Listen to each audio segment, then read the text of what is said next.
সম্প্রতি বাঁচার তাগিদে কাঞ্চনপুর মহকুমার সুভাষনগর, কাশিরামপুর, আশাপাড়া ইত্যাদি ১৩টি গ্রামের ৫১টি পরিবারে ২১৭ জন গভীর জঙ্গলে আশ্রয় নেন।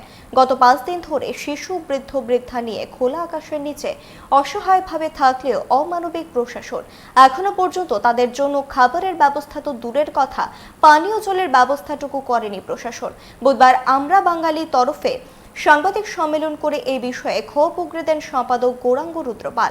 পাশাপাশি আরও বেশ কিছু দাবি উত্থাপন করে বর্তমান সরকারের বিরুদ্ধে নানা সমালোচনায় মুখর হন তিনি। আমরা ৬টা দাবিকে সামনে রেখেছি। ১ নম্বর, বিকল্পে ব্যবস্থা না করে পেকুছড়া আশ্রিত কোনো বাঙালি পরিবারকে সেখান থেকে উচ্ছেদ করা চলবে না। যাবে কোথায়? এদের আর কোথাও জায়গা নেই। যাওয়ার যদি ভালো জায়গা থাকে, কোন কারণে মানুষ নিজের ঘর ছেড়ে এসে জঙ্গলে এসে আশ্রয় নেয়?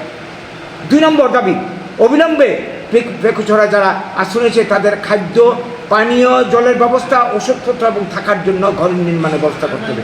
৩ নম্বর, ৮০ জনের গণহত্যার পর থেকে এই অবধি যে সমস্ত বাঙালি পরিবার স্বজন হারা হয়েছে, সম্পদ হারা হয়েছে, গৃহ হারা হয়েছে, নিরাপত্তার অভাবে বাড়ি ঘরে ফিরতে পারছে না, তাদেরকে আর্থিক ক্ষতিপূরণ পুনর্বাসন দিয়ে তাদের সস্থানে থাকার ব্যবস্থা করতে হবে।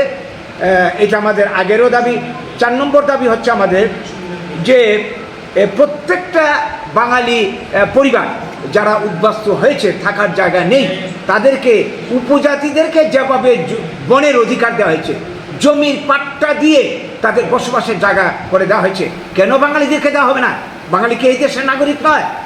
সংবিধানের অধিকার সবার জন্য সমান যদি হয়, বাঙালির জন্য কেন এই অবিচার করা হবে? আমরা দাবি করছি বাঙালিদেরকে